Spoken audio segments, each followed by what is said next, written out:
पाकिस्तान गिलगिट और बाल्टिस्तान में अपनी मनमानी करने पर अड़ गया है।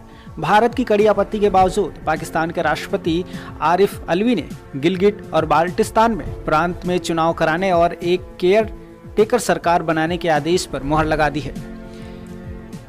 पिछले 30 अप्रैल को पाकिस्तान की सुप्रीम कोर्ट ने पाकिस्तान सरकार को गिलगिट और बाल्टिस्तान में चुनाव कराने और इससे जुड़े 2018 के प्रशासनिक आदेश में संशोधन के लिए अनुमति दी थी। भारत ने इस फैसले को इस्लामाबाद के सामने कड़ा विरोध दर्ज कराया था। भारत ने कहा था कि पाकिस्तान को अवैध और जबरन किए हुए क्षेत्र को लेकर कोई फैसला करने का अधिकार नहीं है। विदेश मंत्रालय ने गिलगिट और बाल्टिस्तान पर सुप्रीम कोर्ट के फैसले को लेकर पाकिस्तानी राजदूत को आपत्ति पत्र सौंपा था। भारत ने स्पष्ट किया था कि गिलगिट और बाल्टिस्तान समेत पूरा जम्मू कश्मीर और लद्दाख भारत का अभिन्न हिस्सा है और इस्लामाबाद को इन क्षेत्रों में अपने अवैध कब्जे को छोड़कर इलाके को तुरंत खाली कर देना चाहिए। शनिवार को पाकिस्तान के कश्मीर और गिलगिट बाल्टिस्तान मामलों के मंत्रालय ने एक अधिसूचना जारी की।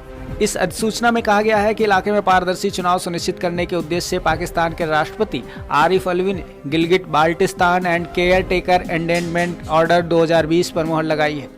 राष्ट्रपति आदेश में कहा गया है कि पारदर्शी चुनाव कराने के लिए गिलगिट बाल्टिस्तान में केयरटेकर सरकार बनाना जरूरी है।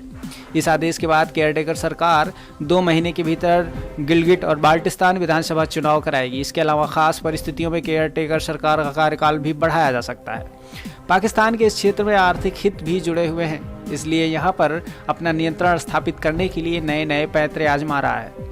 इसी सप्ताह पाकिस्तान की सरकार ने चीन की फर्म के साथ 442 अरब रुपए के एक कॉन्ट्रैक्ट पर हस्ताक्षर किए हैं।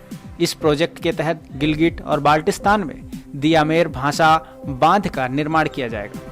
ब्यूरो रिपोर्ट, ई रेडियो इंडिया, नई दिल्ली।